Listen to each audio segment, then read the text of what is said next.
Welcome to the Dr. Joe Show. I'm Joe Beam with a special guest, Dr. Edwin Jones.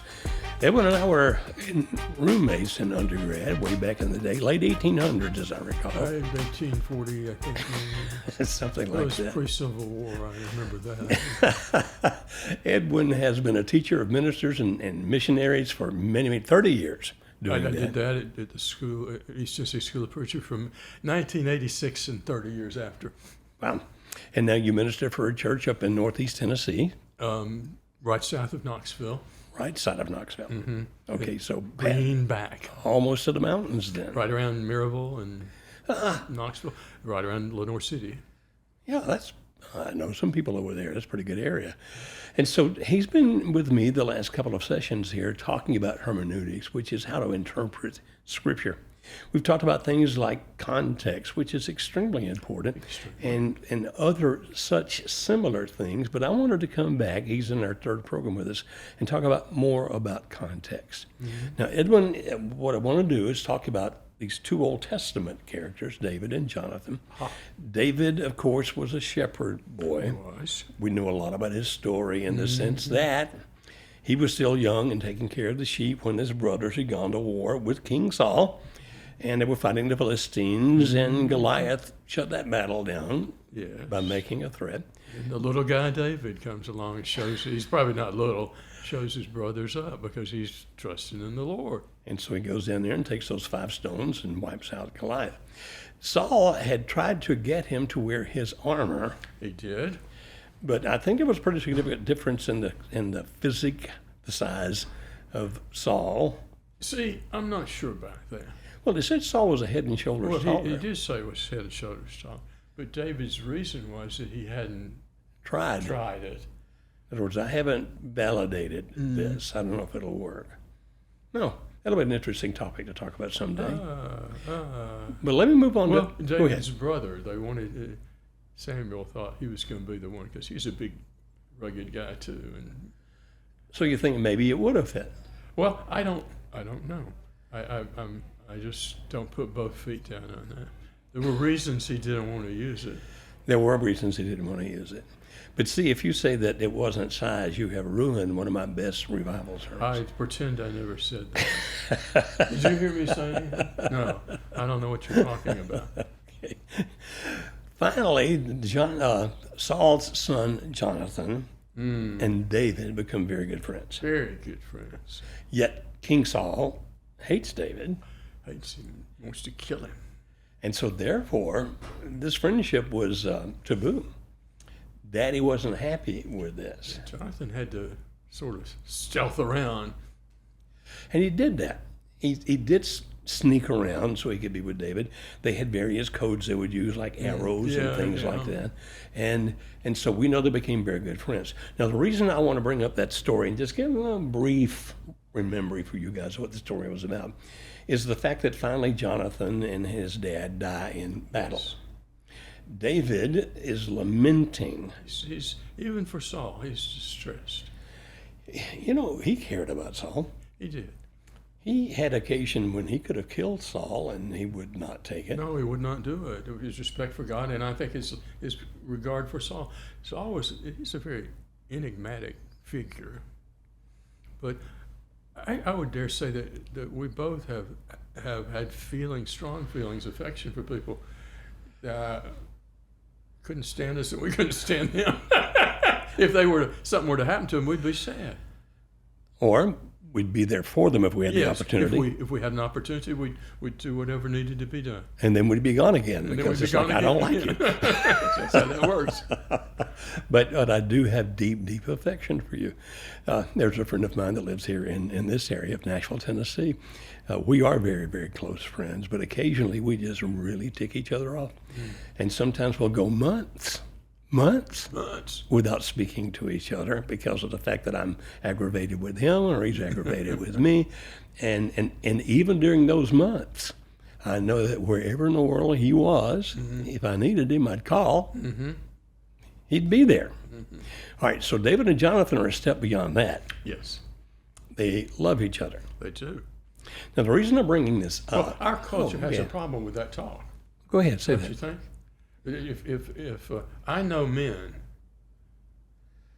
who are uncomfortable if I hug them. Mm-hmm.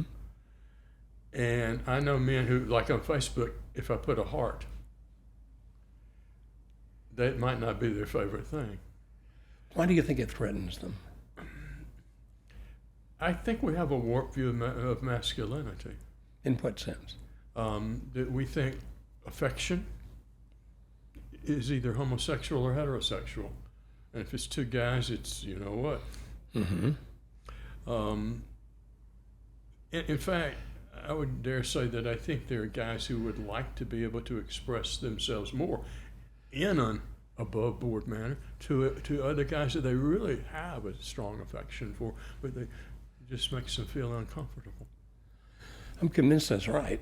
Now, you and I are about the same age. Basically, our culture was raised that way. Yes, very definitely. I mean, it was jokes and bywords and all kinds of things were common fare on TV and movies, on the street and school. And even today, if you listen to two guys joking around with each other, guys who are good friends, Oh, yeah. the humor is sarcastic. Mm-hmm. It's cutting the other person down. It's like, I can't dare reveal what I feel. That's, yeah. No, that's a good point. So, you look at these guys then, they're not in our culture. No, they're not. I remember the first time had heard this. I was in San Francisco in a hotel. This was a few years ago. And Alice, my wife, and I were in the elevator, and it stopped at one floor, and these two guys got on who were Latino, and they were holding hands. And I remembered enough from my Latin from high school, which is not that much, that when one looked at the other and said, "Te amo," it's "I love you." And when we got off, Alice said, "So do you think those guys were lovers?" I said, "No, I really think they were friends." And she said, then they were not acting like we act. And I said, "That's right." Different culture. Very different culture. I mean, you've been into that kind of culture, haven't you? I was in New Zealand. New Zealand is a masculine rugby culture. In fact, one of the hard things about talking to males in New Zealand, especially young males, was they felt like Christianity was a bit feminine for a rugged rugby guy. Wow. But see, they didn't know who Jesus really was to think that. They'd been given a misunderstanding, as you know. It's kind of interesting. A Nazarene pastor friend, we were talking one day, he was talking about trying to share Jesus with other people. And he said, people will say to me, "I don't believe in Jesus." And he said, my response would be, "Tell me about the Jesus you don't believe in." Good point. He said, then when they'd finish, I'd go, I don't either. I don't believe in that Jesus either. May I tell you about the Jesus I believe in? How about this guy? Which I thought was a very, very good approach.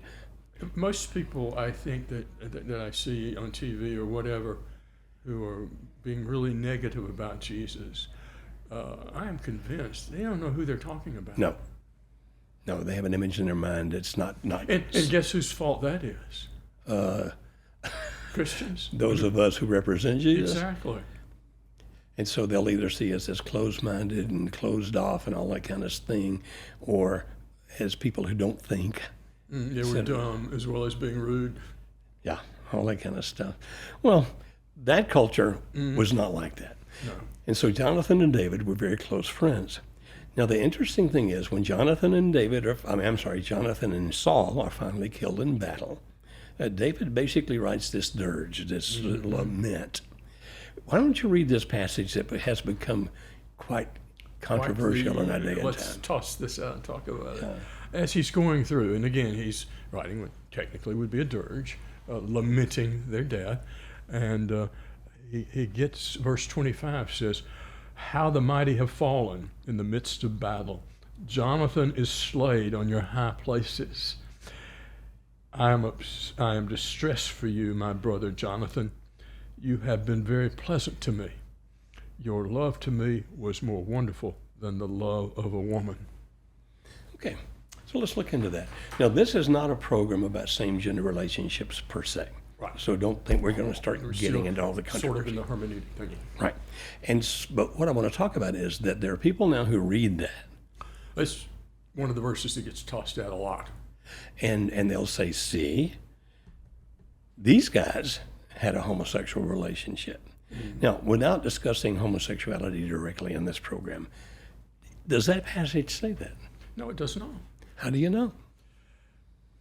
Because it doesn't. Now, here's the issue. Is it talking about that explicitly in the passage? You wouldn't have to take that position. There could be very close friends who love each other more than women. That doesn't mean sexually, because love doesn't have to be expressed totally sexually. That's correct. And so the passage itself would require externals to draw that conclusion. Okay, explain that better. Okay, if I look at that and I say, oh, they were homosexual, well, could it be that they just really have a strong affection for each other? Well, yeah, it could be. So if it could be that, how do I know? Well, I'm going to have to go elsewhere and start factoring some things in before I would be able to make what would otherwise be a snap judgment. So that's what you talked about in our first program together that we did together, is that first you look in the immediate context, like what do the verses around it say, and they actually just before that, based on what you read, were kind of basically Jonathan and Saul together. He singles out Jonathan, but he's been talking with both of them. He highlights along the way, yes. And so the immediate context doesn't make us come to the conclusion or lead us to the conclusion that they were in love with each other like lovers. Right. Okay. Our culture, if we put it in that, would lean more in that direction in some circles, not all even. So why don't we just interpret to our culture? Well, I don't know, because Any we scripture. wouldn't get to say what we wanted to say, and that wouldn't be any fun, would it? Say that one more time. I said, then we wouldn't get to conclude what we wanted to, and that wouldn't be any fun, would it? If we put it in another culture. Okay, you lost me on that statement. I'm not. Okay. If I want to use this for a homosexual relationship without bothering to investigate, then I don't want to investigate, probably. I just want to use it as a passage to arm myself with, you see. So in other words, you're not interpreting. Right. You see something that the words appeal to you, and they look like they might possibly be, so let's scarf them up and use them. Isn't that what they call proof texting It when we were is. young? Okay, this is my proof text. But And you can do amazing things proof texting. like Judas went out and hung himself, go down and do likewise. Two different passages, Exactly. put them together, and have to. that's not what it's telling us to do. Yeah. Okay, and so then the second thing, if I'm understanding what you said, is that, okay, if we don't have enough in the immediate context to interpret, And plus, this is a poem, and it's okay. Then what we're going to do, and we'll come back to the poem thing in a minute, then we're going to start looking for other evidence, one way or the other, one way or the other. in the life of Jonathan and David, individually and as they interacted. Yes. Is there anything in the entirety of what we know about the life of David and Jonathan that explicitly tells us that they had a homosexual relationship? Or other than this passage even implies. Or even implies it? Yes, yes. And the answer is no. Nothing there. Until we get to this passage, nobody's saying, well, what about Jonathan and David? Right. And we pretty much know that David liked women. Yeah. Bless his heart. Bless his heart. There's a good Southern phrase for you Northern people and people not in the South. So we could use this as a bisexual argument. Well, it would have to be at least bisexual. Yeah, at least. Because of the fact that not only did he have several wives, but he also was in the very famous Bible story about committing adultery with Bathsheba. When he sees her on the roof, he likes what he sees. Which She led is to a woman. which led to him having her husband murdered, He's gotten into that pretty tight. which led to several really bad things occurring. And so we actually do have a story in the life of David where he did violate the law of God, and by violating the law of God, it's very explicit about the negative consequences that he brought to bear by violating. And if we take the law of Moses, which he lived under, Right? and that there's nothing, I mean, he didn't know he sinned, but he never just disrespects or trashes the law of Moses as who needs that. And the law of Moses is very explicit in talking about a man is not to lie with a man like he would a woman. And that's the law that he lives under and that the people live under. And this would be a dramatic departure from that, if that's what it is. And so it doesn't seem to make, well, it actually just doesn't make sense, because when he had violated the law with Bathsheba, everybody knows it. Everybody talks about it. That's the way he is. And he has to address it, like He Psalm does. 51, the lament, like when one of the consequences was the death of his son. Yeah, he has 4 sons that die eventually. That's not a good thing. No. And in the last one, he said, "Oh, Absalom, Absalom, my son, I would to God I would have died instead of you." I read that the first time. I thought, well, he was saying he wanted to lose the battle and Absalom become king, and I thought that doesn't make sense contextually. No. And so you look at it, and what it comes down to, if I understand it correctly, and you teach me here, is that if he had gone ahead and confessed his adultery early on, they would have stoned him to death. Right? I think he's definitely. I have a son. I have 2, and he almost died a couple of years ago. Oh, I'm so sorry. And I thought I went to bed one night thinking he would be dead tomorrow. They were calling us in and everything, and I would have died for him in a heartbeat. Well, it appears to me that David said, "I would have rather been stoned to death in that pit for adultery than to be where we are now, and you died." Look at all this happen. Why did this have to? And if I had died, it would happen. No, I think he realizes I am the fault of this. Yeah, exactly. So with the sin of Bathsheba, which people still know about centuries and centuries Yes, they later, do. and in the lament he had, the consequences that came, all were very clear. And yet this one little verse shows nothing to contradict. Why wouldn't this have been the scandal? And it would have been if it had been understood as that at the time. Yes, it would have been, because the law was so clear and etc. As clear as it was about adultery in the normal sense, it was clear about a homosexual engagement. Okay, I think, what is that, Leviticus 18, I think, that chapter? It's in Leviticus, yeah. Well, there's a couple that In chapter 15 and also in chapter 18, Leviticus. We've done some programs about those kinds of things. And so when people then, what do you think? What goes through your mind when somebody takes a verse like this way out of the context because there's nothing else to indicate this? You go anywhere around it, anywhere else, and you don't have anything to corroborate or support. And so they look at you and say, even the Bible says Yeah. that David loved Jonathan with a love stronger than he loved women, and we know he loved women a lot. We know what that means. Okay, so therefore we know that he. How do you respond to that? Well, I go to the context again, and that's not the only thing people do that with. We live in I guess people have done this forever, but where people cherry pick proof text, the words are there that they like. They put them over here in a context that they have generated, and in that context, it means what they want it to mean. That's cheap Bible study. It's not fair. And I don't have a lot of, I'm not going to be just ill, but I'm not going to give it a lot of time because it doesn't deserve it. And so if I just heard what you said, you wouldn't spend a lot of time arguing against it because it has no value. It has no. Yeah, what's the point? Yeah, where's their validity? There's in Hosea there's a passage. Ephraim has gone after idols. Leave Ephraim alone. And there's some people you just leave alone. There's the 2, answer a fool according to his folly, don't answer a fool according to his folly. There are some fools you don't need to answer according to their folly. Okay. And so context becomes like, is it the most important thing when it comes to hermeneutics? Context? I think so. Because a word or a group of words mean nothing.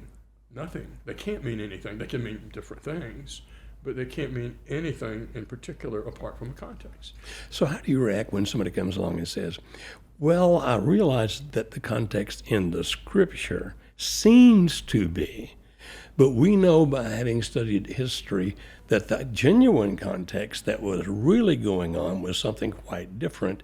Therefore, rather than interpreting that passage the same way people have been doing for 2,000 years, we need to reinterpret because we now have a much better concept of the what was going on of back then. What's going on back then? How do you respond to that?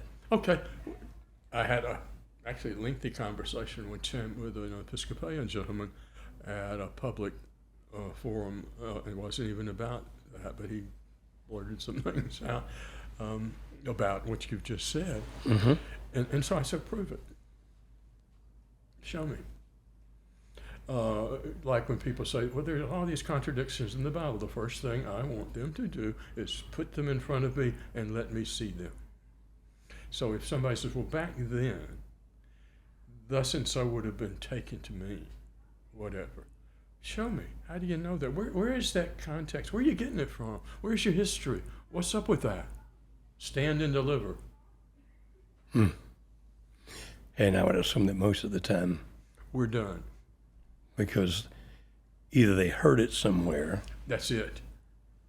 That's it. They so-and-so who supposedly is a scholar, or so-and-so who said so-and-so who supposedly is a scholar. So here's the real thing about this, and the Bible's a myth, and you need to show me. If it's so, I was working on a class at Auburn that had to do, I had a double major in secondary education, the obvious comparison of sociology and biology, which have nothing in common. So I had to get a biology class to finish my major under secondary education. And so Dr. Cairns said, I'm wanting to change the cell biology book, but I don't have time to research. I want you to look at the journals, look at the this, look at the that, look at the various things that are in the books and the experiments. I want you to give me the information I need to choose a new cell biology book for the freshman class. I actually enjoyed it, but one of the things I found out when I'm at Auburn, in these scientific journals, many of them in the back have letters talking about how stupid creationism is. And I'm thinking, why are you saying that? You know? It's under their skin. And I think that is a lot of it. Something's bothering somebody, and the Bible's been associated with something that's over here. And so let's discredit it. And somebody over there said something, and they know what they're talking about. Do you think those kind of people might be under consideration when we're told not for many of us to be teachers because we'll have a more severe judgment? I think that would include that, because a lot of people who want to teach either formally or informally, they gather the things they want to teach from less than credible places. Yeah, there was just a war on one of my Facebook posts about that. Well, dare I mention anything political? Can I do that? Think about it. You just try not to take a side. I don't. I won't. One side, I'll just do that. One side says the other one's lying. The other one says the other one's lying. They're both lying. One side says people are trying to hurt me because they say I'm evil and tearing up the country. The other side is saying they're evil and trying to turn it. So I guess if you're not shot at, it's okay. So I'm done now. but what's the basic point here is that each side is convinced they're right because of who they're listening It has to. nothing to do with logic. It has nothing to do with credible evidence. And people are waiting to hear something that goes along with what they believe, regardless of how credible it is. You hear things, I hear things. Well, did you know? And no, that never even came close to that. The eating of the cats. I know two people that live in Springfield. She says, not only are they not eating cats, we love them. One of my best friends is Haitian. And then they're getting death threats and all this kind of stuff for something they didn't even do. It's kind of amazing how quickly people will believe things that hits some kind of right chord within them. And it goes both ways. It's not I agree. exclusive to either side. I concur altogether. Several years ago, and forgive me if this sounds political, but several years ago somebody said, well, are you a Democrat or Republican? And I said, I'm disappointed. I'm disappointed in the sense that people just don't try to understand, pardon me, each other. There's a thing in psychology called a negative affect. And a negative affect basically says, once I put you in that category, then anything about you is negative. If you say good morning, it's like, What what's does his he mean by agenda? that? Yeah. Yeah, Okay. what's his agenda? What's he trying to do? Yeah, That's that what- makes sense.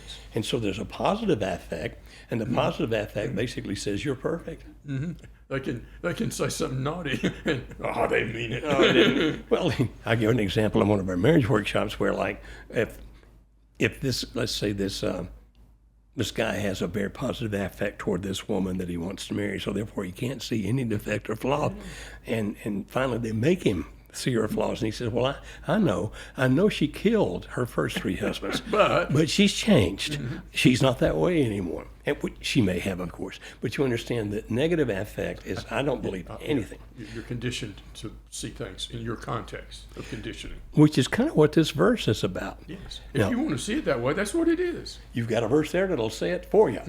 And you say, this is it. We have the proof. Whereas people who are trying to look at scriptures logically and analytically, Objectively, yes. They're going to say, well, okay, I have no reason to believe it would mean that. I have reason to believe it does not or could not mean that. yeah. So you're assuming that it involves sex. And all he says was, I love you more than I've loved any woman, which does not necessarily include sex. There's a thing that came out recently, a book written about it, that postulates that Abraham Lincoln was homosexual. Because he would sleep in bed with But with guys. men. Well, guess what? That's what people did. You go to, in Moby Dick, Pequig is the harpooner. He's sleeping with Ishmael in the same bed because that's what you did. It's a totally different cultural situation. Yeah. Yeah, poor Abraham Lincoln. Bless his heart. Jesus quoted him a lot. That's one thing. You got to explain that statement. Well, I have been known to sarcastically say when Jesus says something, I say he got it from Abraham Lincoln. I like humor. I think humor is really good. So, okay, we've got about 4 or 5 minutes left. House divided against itself cannot stand. So he stole it from Abraham Lincoln. I told you. People really don't know that No. he was quoting scripture. Do They they? don't. They really don't know that Abraham Lincoln was It was quoting actually scripture. quoting Jesus. Fascinating. So, sum up. We've done 3 sessions, and this one I kind of led us into a ramble. I didn't mean to do that, but I hope people understood the point. Well, it's kind of a rambling type subject. It really is, but hopefully the point's clear. It's about context. So, in the next 3 or 4 minutes, wrap up everything we've just done in 3 sessions. Okay. What we've said is that the Bible isn't a book that you can go to and have a reaction to a verse or a word. The Bible's part of a meta-narrative, and that governs a lot of what's going on. The Bible is contextually driven, so wherever it is, there's something around it that tells you this is what it means here, or if there's something over here that pertains to it, similar. You can't just go in willy-nilly and pluck things out. The Bible is a book designed to be interpreted fairly, and it gives us ample way of doing that, even by just using the Bible itself for the most part, because he didn't have all these tools and stuff back in the day. That it requires, as we do that with so many things in life, that we scrutinize them, we don't take them to the bank, so to speak. People who, I get spam calls all the time. I got them where they go somewhere else now. But I see these things. I'm a diabetic, type 2 diabetic. So this guy comes out and says, if you'll take this, you'll be free of diabetes in a month. This lady comes out, she says, don't listen to him, he's a fake. You do this, and in a month, you'll be free of diabetes. And then somebody else is over here saying, well, no, here's what you need to do. Guess what? I'm still a type 2 diabetic. And I looked into them and just doing some simple stuff like, if that's true, and all you've got to do is do that for less than a month, it'd be everywhere. I mean, every diabetic in the world would be getting cured. Yeah, I read that all the time because I'm overweight, and it says if you just eat this food, and I'm thinking, You'll be losing 40 pounds in a month. Exactly. So we're saying, don't believe everything you hear. Exactly. Have a healthy skepticism, not cynicism, but skepticism. And that would even include your own minister. Especially so, because that's an area that has eternal consequences. And that minister may be sincere, but he has just not done the studies that he needs to do. In other words, repeating. And you know what? Your job can depend on how you do in the pulpit, what you say and what you don't say. I've been told. Well, I know that for a fact. I know a situation where a couple was in their second marriage, and they met with the minister where they were going to go to church and said, here's our situation, here's our story. Are you going to be able to accept us where we are now? And he told them that he could and that they would be very welcome there. A couple of Sundays later, he preached a sermon that basically said that they were both lost.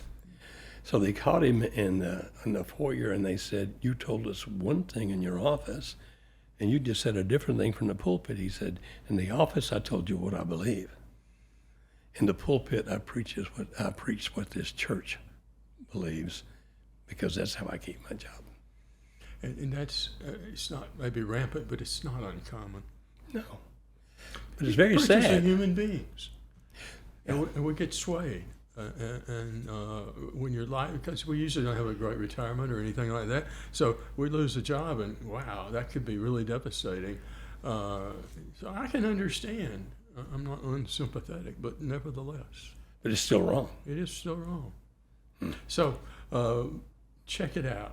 Learn how to look at things. If you really want to take the Bible seriously, you may not want to, but if you don't want to, then probably you should just leave it alone and not comment about it. If you really want to take it seriously, get into looking how the books go through, see how the story builds upon itself, how it all fits together. That to me is one of the best proofs that the Bible is what it says it is, because how are you going to get something like that with human beings to turn out the way it does? And, who invented Jesus? Well, he's not inventable. Right. In the last program, we offered some materials from you Yes. to help people understand, The chronological flow of the books. which really helps a lot. And I just have a variety of things back and forth of things to think about potentially when you're thinking about what does this book mean here.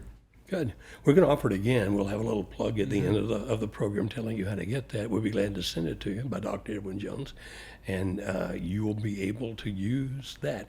Now, Edwin, if you were going to recommend one source, a video series, a book, whatever, it could even be yours, that would help people know more about hermeneutics. If you don't have one on the top of your mind, that's fine. I really don't. I know some that I would say are more technical than would be useful, I see. but I can't really think of one that on a practical level. I'm sure there are, but one doesn't come to mind. Okay. Thank you very much for spending time with us on 3 Sessions. We'll be inviting you back, my friend. Thank you for coming. I enjoy it. Thank you. You guys, thanks for watching the Dr. Joe Show. And remember, open your Bible. Yes.